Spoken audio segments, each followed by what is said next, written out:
Good afternoon, everyone. Thank you for joining us.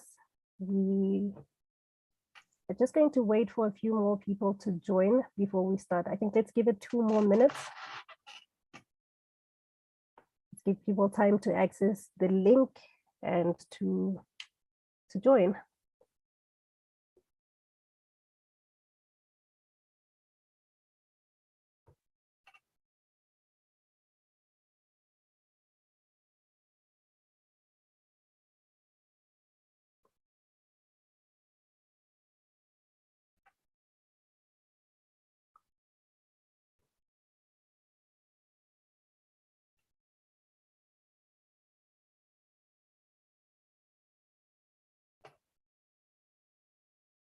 Okay, we're just gonna wait 1 more minute for additional people to enter the room, and then we'll start.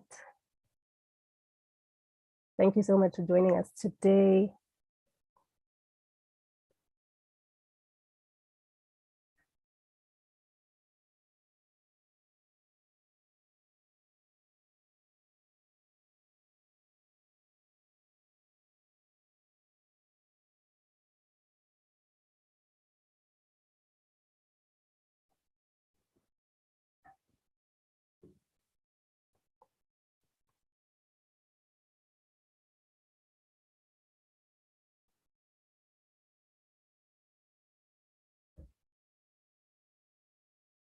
Okay, I think we can start.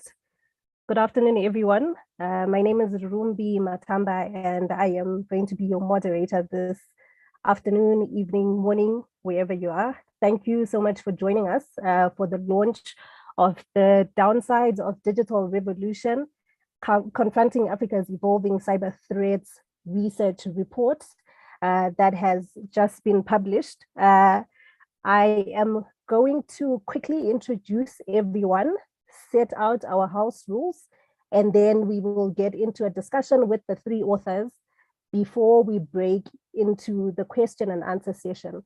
But I do encourage you to start posting your questions. You can post them in both the chat function or the Q&A function. We'll pick them up from both those places. So just to introduce the authors of the reports, we have Professor Nate Allen, who you can also refer to as Dr. Nate Allen. Dr. Nate Allen is an associate professor of security studies at the African Center for Strategic Studies and a research fellow at the Security Institute for Leadership and Governance in Africa at Stellenbosch University. He manages the Africa Center's programming on cyber issues and conducts research on cybersecurity, emerging technology, and African civil-military relations. Dr. Nate, thank you so much for joining us today. Secondly, we have Dr. Matthew Lalim. Dr. Matthew Lalim is an academic associate at the Africa Center for Strategic Studies.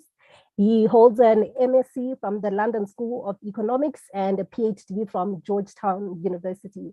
Dr. Lalim, thank you so much for joining us today, and we look forward to engaging with you in just a couple of minutes. And then we have Tomzin Samela. I hope I've said that correctly. Dr. Thompson, would you like to just briefly say your name and surname so that everybody knows how to pronounce it? In Samenla. Samenla, thank you so much. Yeah, thanks. So Thompson is an engineer and independent researcher interested in issues where cybersecurity and strategy interact in Africa. He is a co-founder of Chifona Digital Foundation, a not-for-profit digital policy research organization in Cameroon, and the policy chair of the non-commercial stakeholder group of Internet Cooperation for Assigned Names and Numbers. Thank you so much for joining us today, Dr. Thompson. We look forward to speaking to you too. So in setting out the discussion that we are going to have today, I am going to start with a brief summary of the report. So the report contends that Africa's digital revolution carries with it significant potential for benefit, but also enormous downsides, threats, and challenges. So this report is intended to help achieve a better understanding of these downsides and to consider how African states, citizens, and the international community at large can work together to address these threats and challenges. Through the spread of computer-related vulnerabilities and falling communication costs, Africa's digital revolution is impacting and amplifying a broad array of security threats, which the authors today are going to discuss with us in just a few minutes to come. The research report offers a framework for categorizing some of these threats, such as the formation of highly organized and sophisticated cyber-dependent and cyber-enabled criminal enterprises, critical infrastructure sabotage, espionage, and armed conflict innovation. The report highlights the most significant threats that have emerged and some of the actors involved as well. These threats will grow, evolve, and become increasingly central to African security in the decades to come.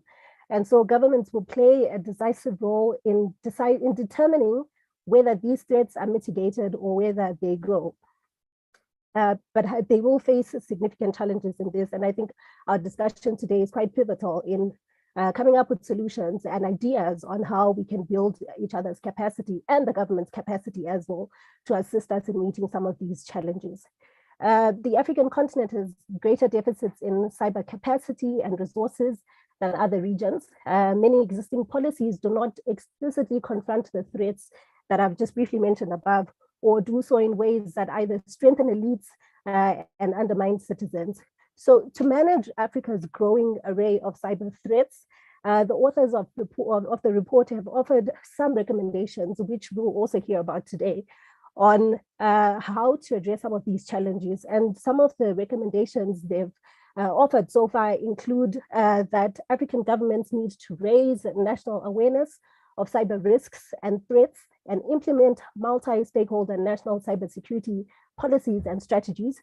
And we also need to discuss how to increase capacity to investigate cyber-enabled and cyber-dependent organized crime.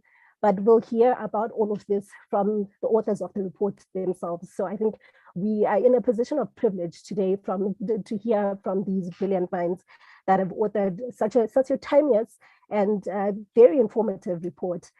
I'm going to post a link to the report for those of you that have not been able to access it in the chat function. But what we are going to do now is start with a discussion. We're going to take two discussion questions that are going to usher us into a much wider discussion about the report itself. And so we're going to look at the practical impacts for African countries and also discuss some capacity building initiatives that we can start thinking about in order to confront these cybersecurity threats and these digital downsides. So the first question I have for the authors today is, what are the practical impacts for African countries and their citizens of rising cyber criminality? Why is this issue important for us today? And I'll start with Dr. Nate Allen. If you could take us through your response, please.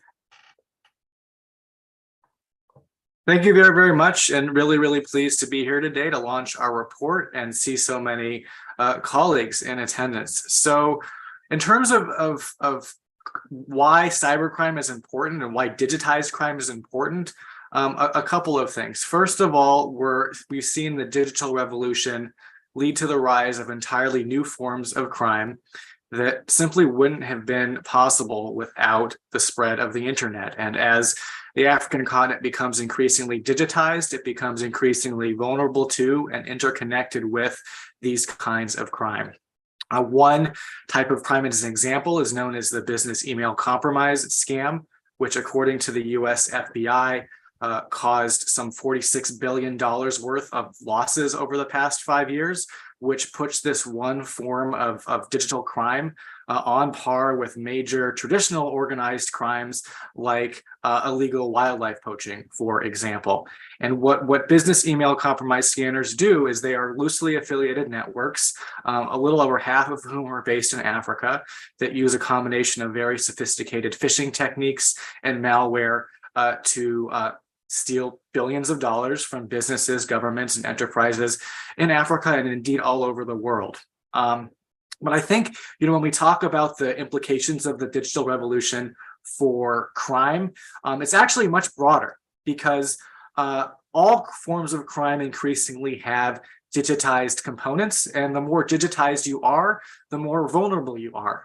One example, we had a speaker at one of our webinars about a year ago from Cote d'Ivoire who made the point that, in Cote d'Ivoire, where mobile money accounts now outnumber traditional banking accounts, bank robberies don't happen anymore. It's all basically moved online. And I'll just conclude by noting that we're seeing also some of the more traditional types of crime I mentioned, like the drug trade, like human trafficking, like wildlife smuggling, because of the spread of social media, have some digitized components to them. Be they these criminal networks so relying on subtypes of digital finance, or kind of trading illicit goods globally through social networks. So I'll end there and leave it to my colleagues to chime in and agree, disagree, or add other points. Sure. Thank you so much, Dr. Nate. Dr. Matthew, would you like to come in there and talk us through some of the practical impacts for African countries as discussed in the report? Yeah, I would just I agree very much with everything that my colleague Nate Allen said.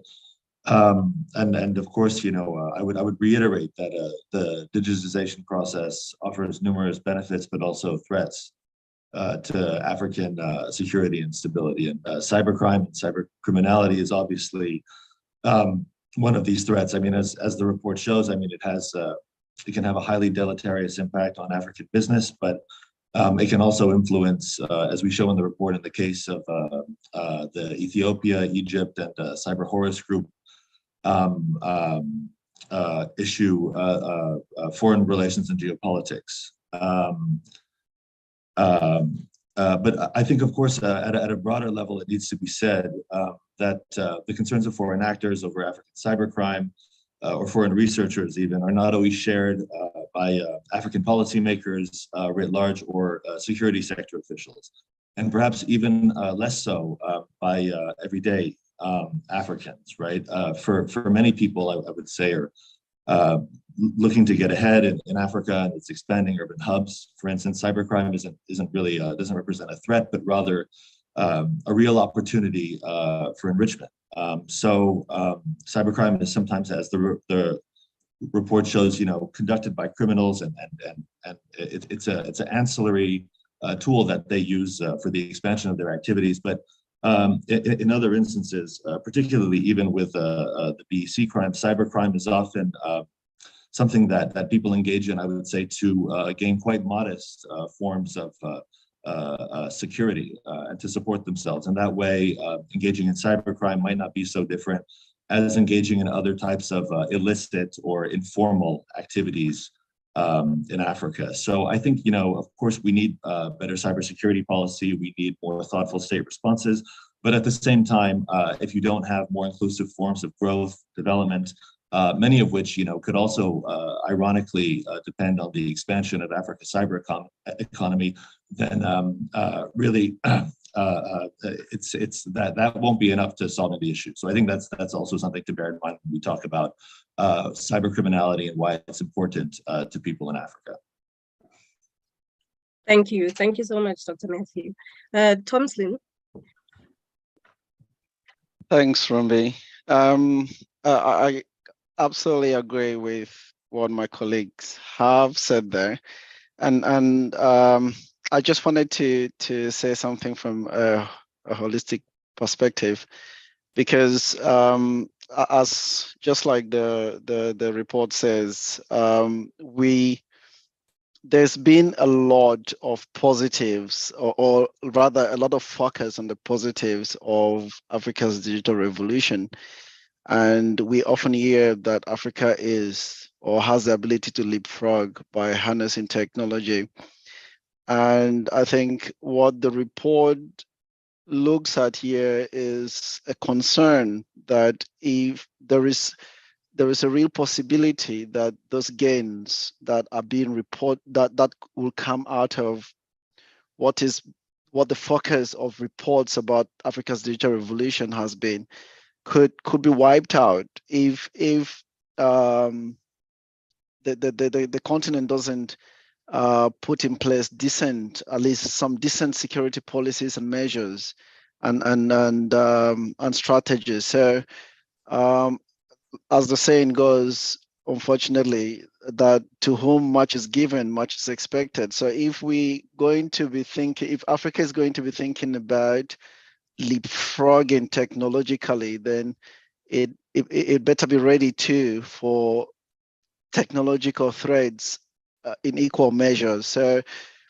this is what the report tries to highlight, and this is really one of the practical. What is really practical about this? If we're going to ask a farmer to keep a bank account, like my colleague Nate mentioned, on their phone, or make financial transactions, we want to also make sure that this farmer completely understands that there exist real risks of them losing their finances.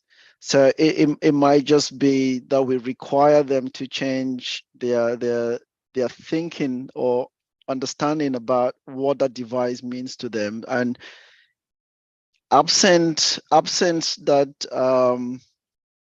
pointing out that risk, we will find ourselves, or the governments will not be able to properly, might not also understand this risk properly, and what tools are available for them to perhaps bring the service providers into the journey of making sure that they protect the economy. So I think that I'll leave it there for now, and might come back. Thanks. Sure. Thank you so much, Tomslin. And I think what's important about the point that we're at now is that you've already started talking us through some of the lack of expertise, and how we can actually start thinking of ways to deal with some of these threats, not only within government departments, but also more at a personal level as well. So Tomslin, just to pick on you there again, the report talks about capacity building, and like you mentioned, the lack of expertise sometimes to actually deal with some of the threats within government departments, for example, and also sometimes within private business, as we have seen in the report. Can we discuss some other practical ways we can start capacity building? So you've mentioned how information is important. It's important for the farmer to know that within that online banking on their phone, there might be some challenges and there are threats on there. But can you talk us through some other ways that we can start thinking about capacity building? And in answering that, could I also ask you to talk us through some of the ways that this capacity building can be targeted at this young and fast growing urban population that we're seeing on the continent? Yeah. So one of the things I consistently see as I carry out research, cybersecurity research on the continent, is absence of a cybersecurity culture on the continent, and I think, or if I could say that a little bit, say a little bit about cybersecurity culture, it includes elements such as the understanding of cyber-related risk and users' understanding of personal information protection online. Things like the existence of channels for users to report cybercrime, and even the role of media and social media in shaping the cybersecurity values, attitudes, and behavior. So in saying this, I really like what I see the Cameroon government doing in this area of capacity building and developing that cybersecurity culture in society with their national radio cybersecurity program, which comes on radio every week. And I think it might sound like it's very a small step, but I think this is critical in making sure the people understand why that is important. And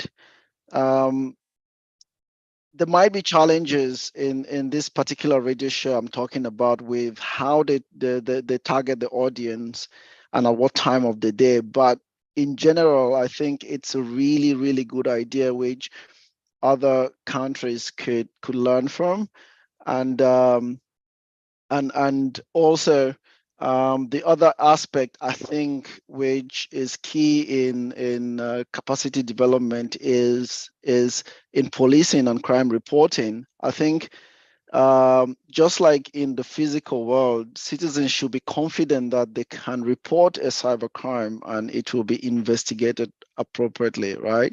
So this is where the government needs to really get up to speed with. I think as a priority, it's to me they are low hanging fruits, and absolutely the aspect of involving the young people, like through a radio show or having a Twitter space, for example. I know Uganda was having something similar like that on Twitter. That will definitely be able to bring the young people easily on board, even those who do not listen to radio stations. Thanks. Thank you so much, Thompson. And I think those are very important interventions, and they are very practical. Like you're saying, it's low-hanging fruit. This is something that we can start on even after we leave this this webinar, I might add. Dr. Nate, would you like to come in there and talk us through some of the capacity building that we can start thinking about? Sure. So I want to come in. I want to make the point that I think that a lot of African countries have more than started cyber capacity building, and there's actually a pretty broad array of differences across the continent in terms of levels of cyber maturity. There are actually now 8 African countries who are in the United Nations Information Telecommunications Union's top 51 most cybersecurity committed. And that includes things like having national strategies, having cyber-related legislation, having good international cooperation measures. So I want to highlight that I think actually there are some countries in Africa that are fairly far along their journey towards cyber maturity. And I think, they see it both as an economic, but also to highlight what my colleague Tomslin said, a geopolitical opportunity. That, right, if you want to be an economic, political power in the 21st century, it's not just about digital inclusion, growth, and development. It's about understanding and leveraging cyberspace for security purposes. If data is sort of the new oil, right, it goes to kind of show that you need to have some way of harnessing it to pursue whatever you perceive your interests to be. Now, to get more concretely at the question of how to go about cyber capacity building, maybe for some of the countries that haven't started yet, I actually think one interesting lessons learned that came out of a conversation we had at one of our programs was not necessarily for nations to start from scratch and just build a national strategy out of nothing. I think in Africa, you see often the problem where external consultants like us come in and write a nation's cybersecurity strategy, and it might look pretty on paper, but doesn't actually lead to a lot of policy change or kind of influence a lot of the stakeholders on the ground that Thompson was talking about. So if you look at like what Burkina Faso has done, is they actually, and other countries too, before they even write a strategy, it's important to have established some degree of technical expertise on cybersecurity issues, be that a unit within the communications authority that does cybersecurity, be that some kind of school. And that's because you need to have homegrown technical expertise to understand how your systems are vulnerable, to be able to assess threats and be able to think about what kinds of society-wide roles and responsibilities you need to address your specific nation's cybersecurity threats and challenges. And then on that basis, maybe it's time to begin to think about broadly a national strategy.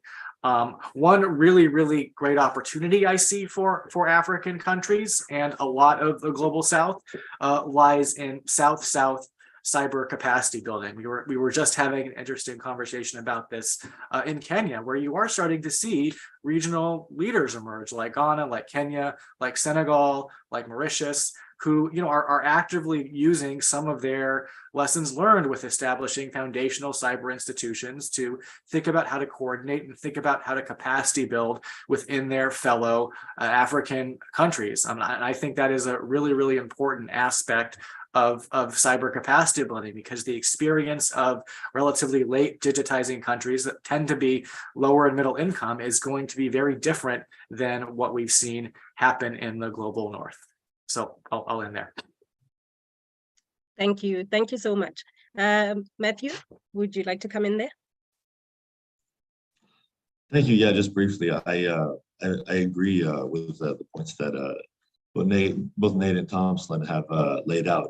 I just think, again, I would reiterate from my standpoint that it's remarkable that levels of connectivity and internet usage in sub-Saharan Africa have risen significantly over the past 2 decades. In 2009, I think we need to remember that just 4.4% of the population in sub-Saharan Africa were using the internet.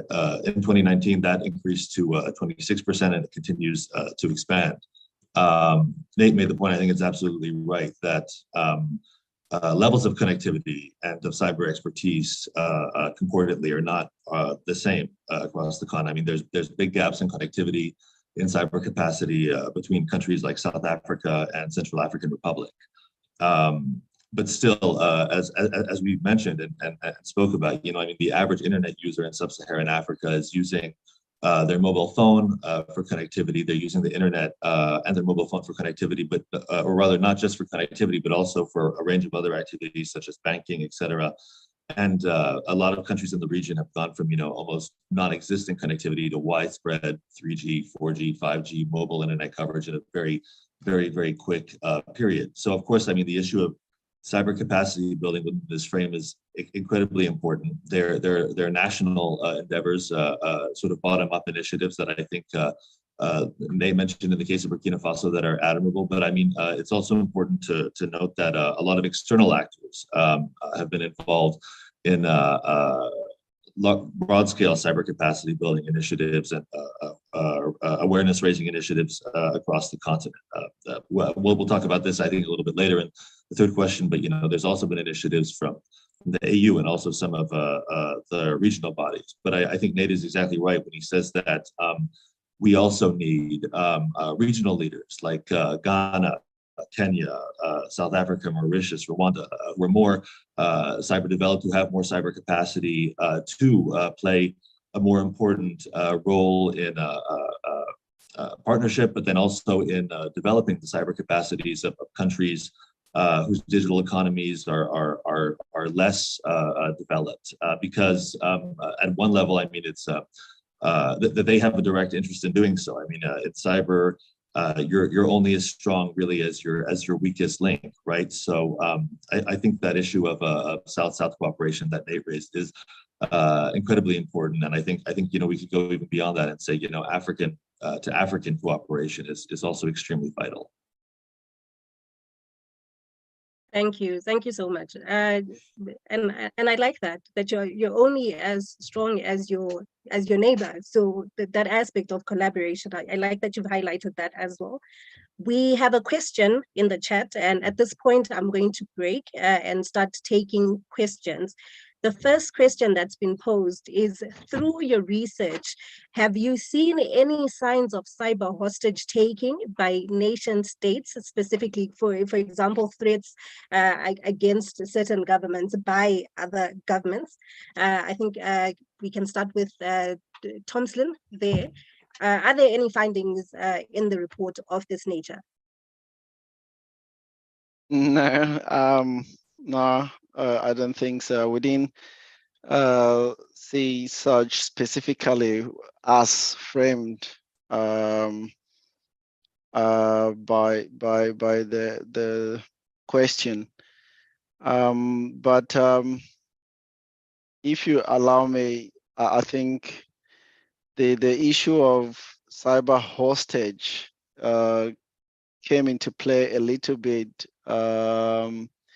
with the case study we had of cyber horrors, but not exactly as asked here. But in that case, that was a state attempting to coerce another state to do exactly as they would will, but not not as asked here.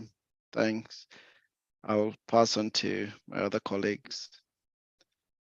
Sure. Thank you so much, Thompson. Nate, Matthew, do you want to add anything onto that? Yeah, sure. I can come in.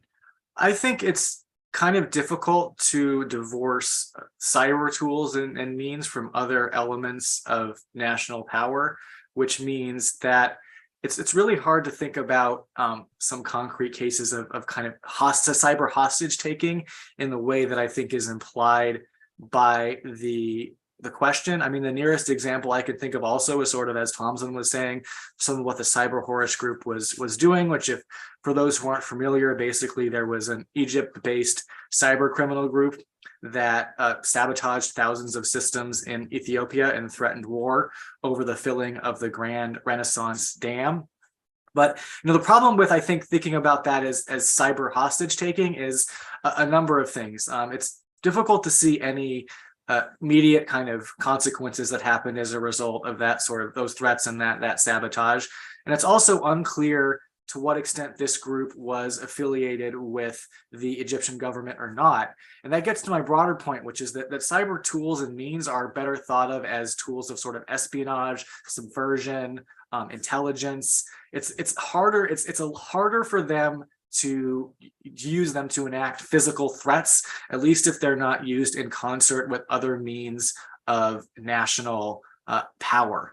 But that being, and I also think the countries themselves have a lot of leverage to some extent over how they're using cyber tools and techniques. I think I have more to say, but I think I'll end there and see if Matt has anything to add.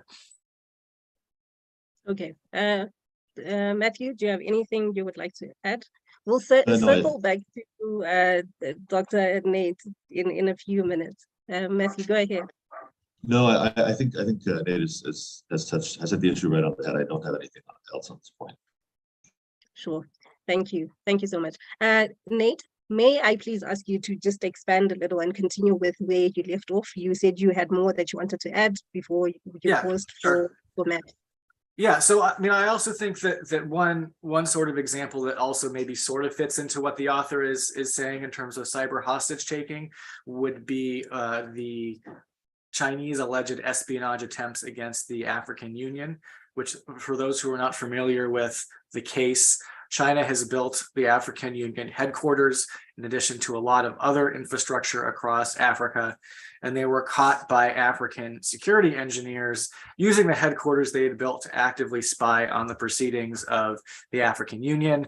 And the African Union and a bunch of other African governments refused to openly criticize the Chinese, in part because of the sensitivity of the relationship. But they did take countermeasures, right? They replaced the systems whole hog. I think this gets back to my broader point about how difficult it is to divorce cyber means from broader tools and concerns. I mean, I think that if the African countries felt like they had more leverage on China in other aspects of the relationship, be it economic or security driven, they might have been more inclined to call out the Chinese government. So it wasn't just kind of the cyber tools that were enabling hostage taking. It was the fact that China's Africa's biggest trading partner, that governments have these broader relationships with China that made them somewhat reluctant to criticize, not the cyber hacking themselves. And I also think you have to, from the quote unquote supplier of the critical infrastructure's point of view, you have to realize a lot of African countries are more than willing to play various external actors off of one another to get what they want. So it's not necessarily a zero-sum game.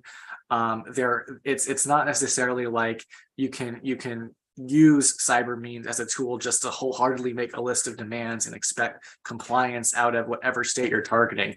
They can publicly call you out. They can go to another supplier. They can use other tools and means, to try to mitigate whatever harm you're causing using cybersecurity tools, et cetera. I think one big problem in the InfoSec community and then the cybersecurity community generally is this tendency to focus very narrowly on the effects of a particular cyber operation or a particular tool without putting it into like how in a modern geopolitical kind of context. Thank you. And thank you so much, Grant, for the question there. I hope you've been satisfactorily answered, but do let us know if you have any other additional points of clarification that you want to add to your question. Although Grant did say that he's treating cyber hostage very loosely in their question there. The next question, which I don't have a name there. The question is, can we talk about the motivation behind the cyber crimes made by African, and I'm assuming African, is it African countries? Please, could you clarify that one for us? Is it by African countries? And I think let's come back to that one. The other question that we have now is, what can you recommend as quick win actions for companies and populations for countries where the government's or national action is still a gap? So where government interventions are lacking at the moment. So outside of the 8 countries that Nate mentioned that have started doing some of the work.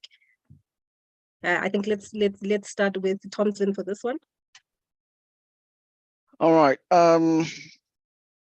So the question, what kind of quick actions for companies? For companies, okay. That's what I wasn't sure about, if it's for companies or for the countries. For companies, I would say a quick action would be to actually provide some of these services. Especially the larger ones can provide services to smaller companies, and the second thing I think is a quick action is to where there is no policy or regulation. If a company operates in that sort of space where there's no policy or regulation, using global best practices to develop their products and services will be something that's it's easy to do. I know, talking to companies, that it's a cost, right, to the business, but basic things like eliminating default passwords, for example, could be a very good place to start, because again, in a society where there is no cybersecurity culture, you don't really expect that many people to be changing their passwords. So those will be very basic things that companies could do where there's no government or national action. Thanks. Thank you so much. Dr. Nate? Yeah, so in terms of quick wins, I think there are some pretty easy cybersecurity solutions that a lot of companies need to consider adopting. It's as simple, I think, as 2-factor authentication and greater kind of cyber awareness and training through having people establish more elaborate passwords would go a long way. It's often said in the cybersecurity community, the most vulnerable point is often the end user. I think 90% of cyber attacks start with somebody clicking on some kind of malicious link that has been sent to their email or personal device. And there are, I think, some common sense, relatively not very costly measures that a lot of companies can put in place to at least mitigate that risk before they spend a lot of money on state-of-the-art monitoring systems or cybersecurity stabs and things like that. So that's certainly one place to start. I also noticed we have a couple of additional kind of points of clarification in the chat if you want us to chime in as well. Yes, so I think let's just finish this question first. Matthew, would you like to come in there about quick win actions Yeah, for companies specifically? sure. Yeah, on the company's question, I mean, this is something actually that we tackle quite specifically in the recommendation section of the reports, and Nate and Thompson have hit on some of the things that we recommend. But we also ensure that answering specifically the question that kind of companies need to do more to protect critical infrastructure in Africa, and in countries where that there are policies and recommendations in place set at the national level. Our recommendations that they follow these policies. In instances where they don't exist, like the question suggested or intimated, the recommendation from our perspective is that they follow the international standards and best practices. We even go so far as to say that in certain instances, business ISPs could also to play a role in Africa in working with large businesses or even medium and small businesses to sort of develop a better culture of cybersecurity and cyber defense. And we finally recommend investing in people, growing a cybersecurity workforce. A lot of African enterprises, as we mentioned, lack some of the basic cyber-related awareness of vulnerabilities and threats. This has to change, and really, as a first step, businesses can start by investing in their people. I think that's also an important thing. Yeah. Thank you. And then just to go back to the first question again, we've got some clarification there. So the question is, if there are any, what are some of the motivations between the cyber crimes made by African countries, if you have come across any during the course of the research? Dr. Nate? Yeah, I think it's somewhat difficult to trace, but I think it's reasonably clear given some of the publication about some of the recent business email compromise scam rings getting arrested, that they are to somewhat extent linked into official kind of political networks. Like, my understanding of one of the major actors involved in probably earning millions of dollars in cybercrime, who was recently arrested when he was flying back to the US, is that he used some of his ill-begotten gains to try to establish himself as a state level politician in Nigeria. And I think everybody knows that corruption is a problem to greater and lesser degrees in governments across Africa. And insofar as financial resources are increasingly being digitized, you're going to see, I think, increasing complicity with some official authorities in cybercrime. There aren't a lot of cases that we know about now, I think, in part because these kinds of things are hard to trace. The higher up you are, I think, the more difficult it is to kind of get to some of the details of what's going on. But no, nevertheless, I do think that one question we have to ask, right, especially if African countries continue to face significant development challenges, is to what extent is it even in their interest to tamp down on cybercrime if most of the losses are coming from places outside of their countries and most of the gains are being internalized. We already see this to some extent in a country like North Korea, where part of their deliberate national security strategy is to use their cyber intelligence units to essentially try to steal as much money as they can from banks all over the world. And one of their attacks cost banks in at least 8 African countries hundreds of thousands, if not millions of dollars. And I think you have to wonder if certain African countries, if they fail to digitize, if they are seen sort of as like rogue or pariah states, might either look the other way or kind of pursue a similar strategy if they have the resources or opportunities. Thank you. Tomslin, Matthew, I'm not sure if you guys want to come in there. Okay, Tomslin? I think Nate covered most. I just wonder I know that the point Nate made about the example of North Korea, I think that will be interesting for the case of Africa, because obviously they will have to think through about their their partners, and where they might they would have to be in a position where they don't need any help from anyone, I guess, for them to go that route. That's what I was just thinking. Thanks. Thank you, Thompson. Just to come back to you again, Dr. Nate, and I think you might have noticed from the Q&A discussion going that you have a tag team between Grant and Rob Sweeney there, because they pose similar questions. But Rob Sweeney wants to know specifically, is there any evidence of rogue leaders using their country's resources to engage in international cybercrime? My colleagues might correct you if I'm wrong, not that I'm aware of. I think part of the reason is that one of the ways in which sort of the international cyber criminal economy works, and the ways in which it's tied to statecraft, is with very loose linkages and plausible deniability. So going back to Tom's example of the cyber Horus group, like threatening to war on Ethiopia if they filled the Nile's Grand Renaissance Dam, we don't know if that group was state affiliated. There's no direct evidence or smoking gun linking that group to any Egyptian government actors. Nevertheless, you have to answer, in whose interest is it to not have the Nile Grand Renaissance Dam filled?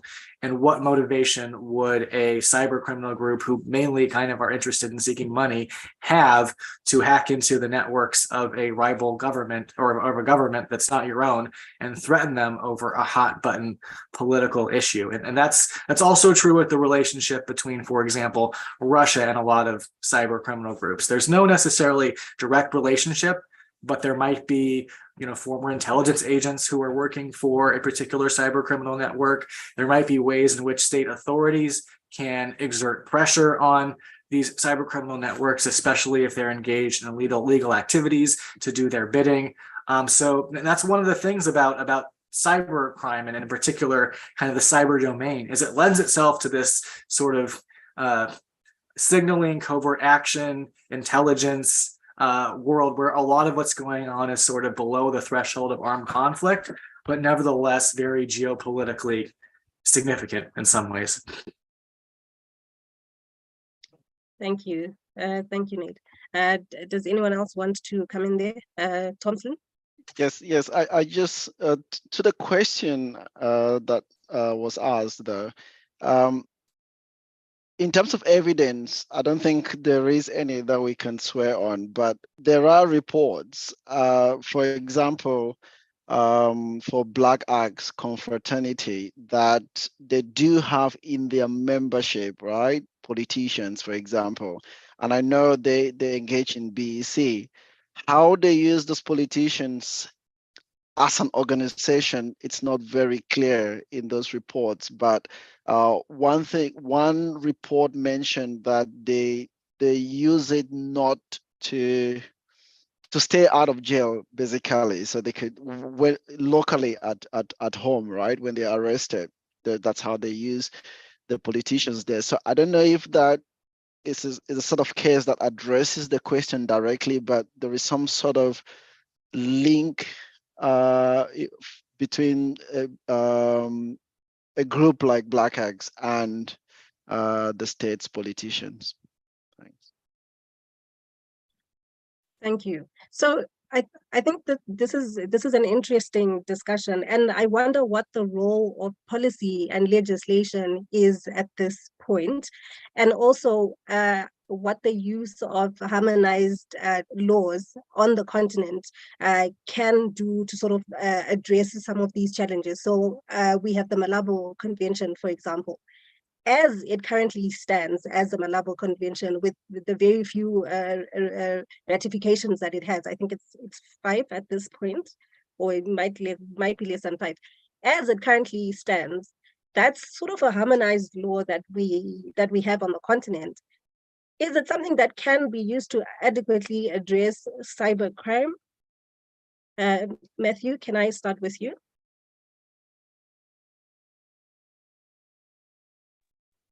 Sorry, I'm not entirely sure that I understood the question. If you could just restate the final part.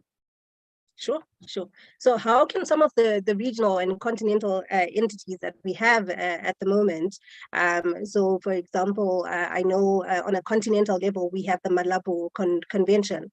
How can such a law, as it currently stands, as the Malabo Convention, how can it be used to prosecute cyber-enabled or cybercrime as it currently stands, as the Malabo Convention with the few ratifications that it has?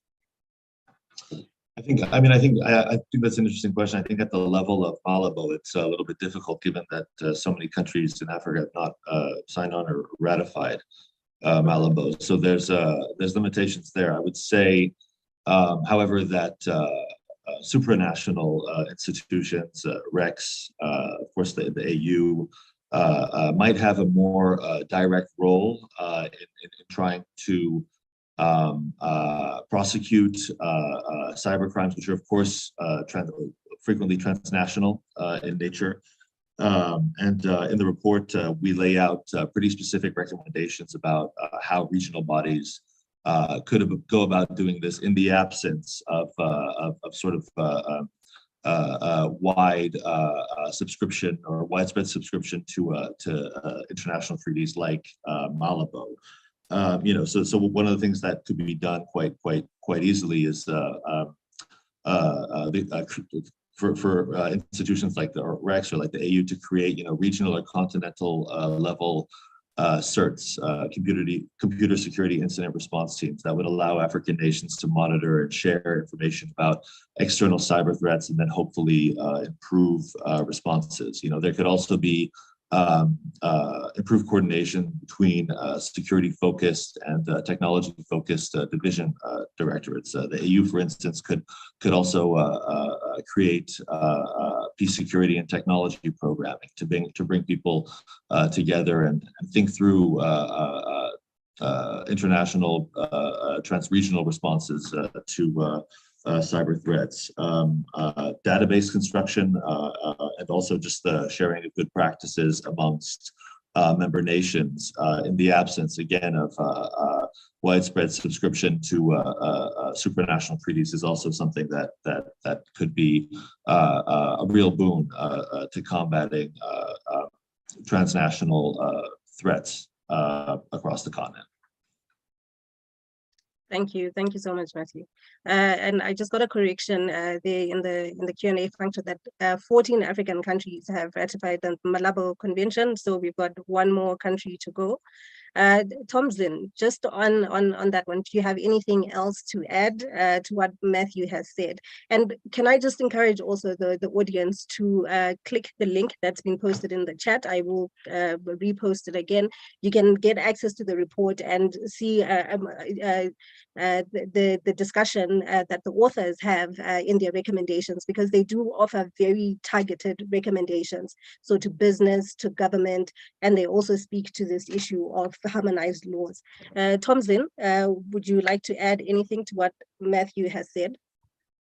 Just very, very little, because Matthew covered all the recommendations for those regional organizations. The only thing I wanted to add is probably not explicitly under the regional organization section, but it's the fact that champions, right? Because you've mentioned the Malabo Convention there and asking and the challenge of being ratified, and I think regional champions for these regional policies for policies will be quite helpful for some states. I mean, we see what is happening in ECOWAS, for example, where they have regional binding policies, and ECOWAS appears to be the region with where almost every member has a cybercrime legislation because of such a binding policy. So that's something I thought could be added here, is the regional organization championing this policy development in the region, in Africa. Thanks. Thank you, Tomzin. And while the report is quite frightening in some of the findings that it makes, I think it's good to hear that there are some steps that have been taken so far by regional economic blocs, and also just at the continental level by the AU itself. So I think while it is still a sobering report, it's really good to hear that there are some steps that have been taken, both at a regional level and at a continental level. Nate, is there anything that you would like to add?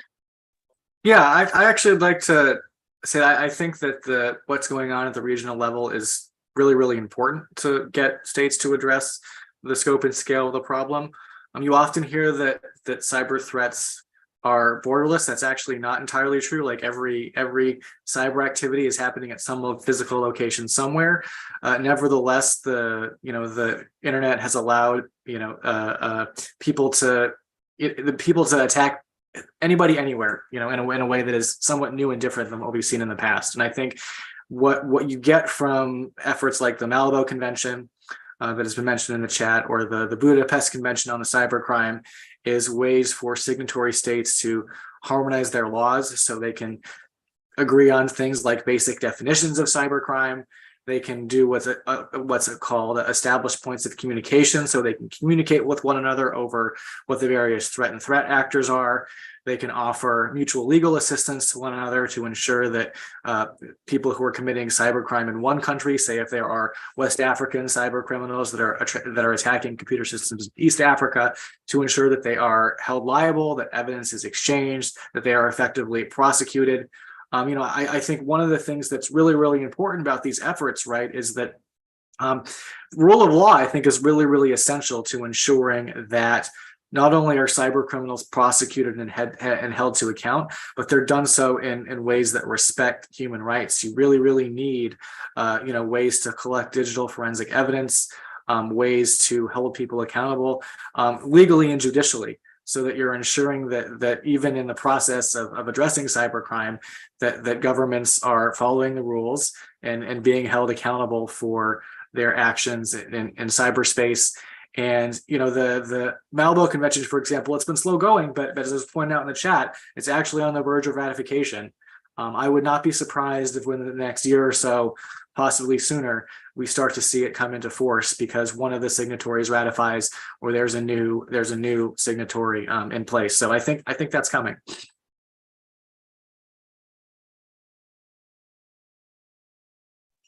Thank you. And sorry, I was having a bit of a digital downside on my end. My unmute button was refusing to respond. But thank you so much for that, Nate.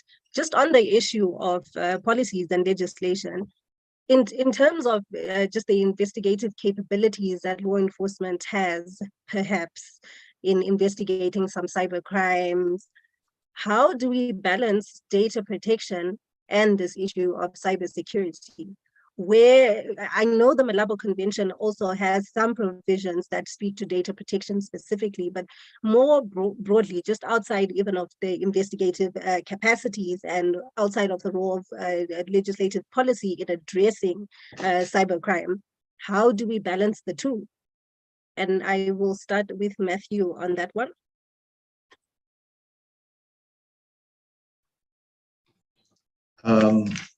In terms of balancing, you're referring, if I understand correctly, to the issue of balancing cybersecurity with data protection. Yes. Yes. Okay. Yeah. I mean, I would say just briefly, really, that the two, from a company standpoint, from a state standpoint, really, that the two are pretty inseparable, and that you need both really working in tandem in order to prevent data breaches, to address emergency threats, to enhance information security management systems, and also just to improve cybersecurity compliance across the board. So, yeah, from my point, from my point, the two were inextricably linked. I'm sure my colleagues have more to add, but that's my perspective. Thank you, Matthew. Dr. Nate, do you have anything to add? I agree with Matthew. I think from a broad perspective, there should be no contradiction between cybersecurity and data protection. You often hear, authorities kind of complain about, encryption and things like that as preventing them from doing their job. But I think as a whole, and from a very broad perspective, the cybersecurity ecosystem depends on trust and the responsible stewardship of data. And that's especially true when we think of cybersecurity as needing to be human-centric.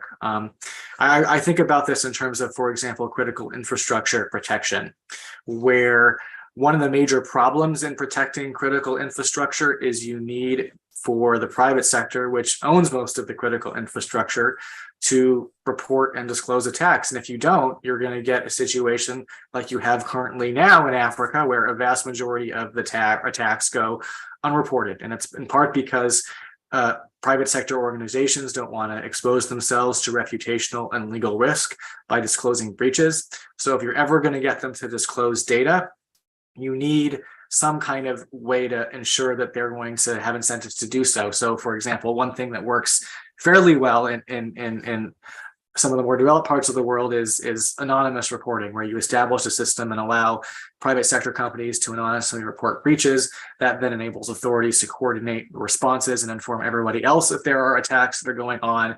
And so just the broader point here is that whatever you're doing to kind of secure your data and networks is you have to think about these kinds of incentives. You have to ensure that it's not about the technology, it's really about the people who are operating the technology and providing means and ways for them all to come together to protect everyone's data. And that means that I think in the long run, really there is no contradiction between cybersecurity measures and data protection measures. I think they're basically two faces of the same coin. Thank you. Tomslin, do you have anything you would like to add? Yes, I agree with my colleagues that these two are complementary to each other, really. I just want to add that the traditional, if the concern here is access by law enforcement agencies to that data, I don't see why the traditional protections, privacy protections due to citizens doesn't apply in digital space as well. So the usual where which protections against excesses, abuse in data collection should also apply in the digital world as well. So if we don't see it as any different, we will see these two aspects as complementary to each other. Thanks. Thank you. Thank you so much, Thompson.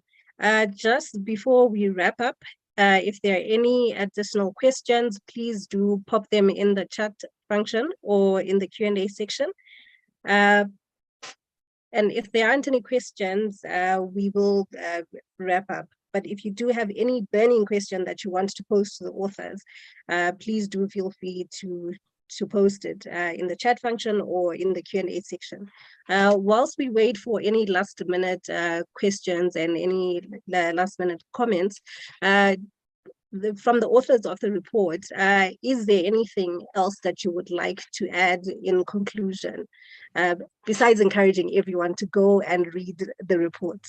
Nate, can I start with you in terms of wrapping up? Do you have anything else that you want to bring to the attention of our audience?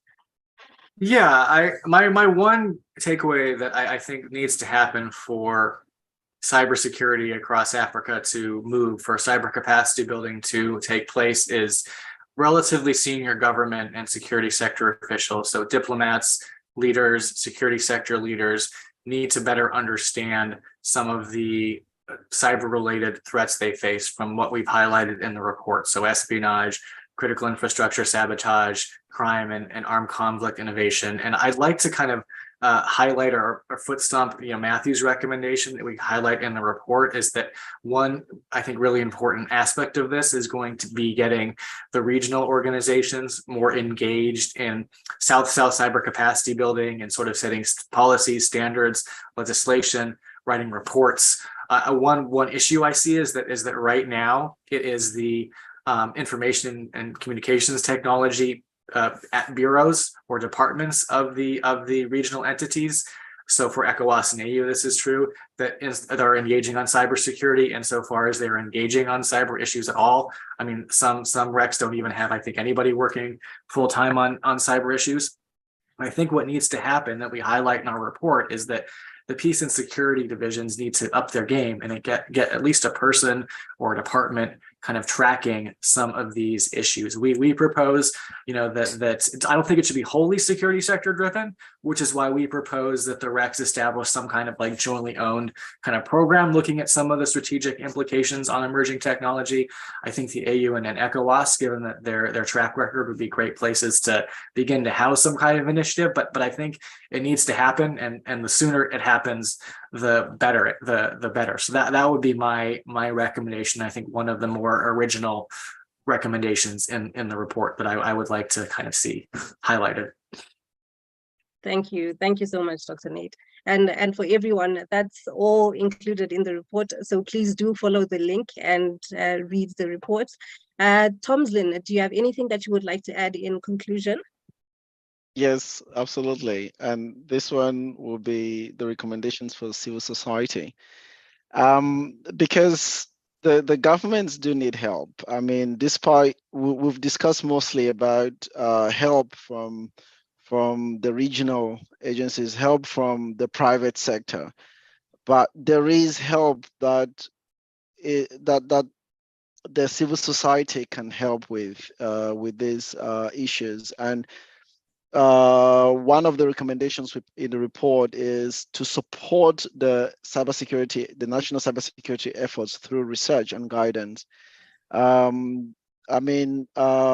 There is room for civil society to convene and increase awareness on these issues as well, and create spaces for informed debates about these issues, because like I mentioned earlier, that in the cybersecurity culture development, there is the aspect of media and social media, but I think there is a strong role for the civil society as well in this space.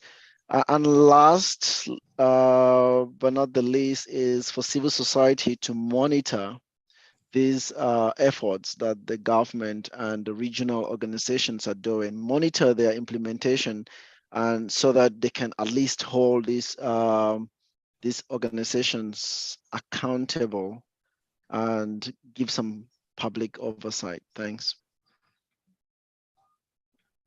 Thank you so much, Tomslin. Matthew, anything you would like to add in conclusion?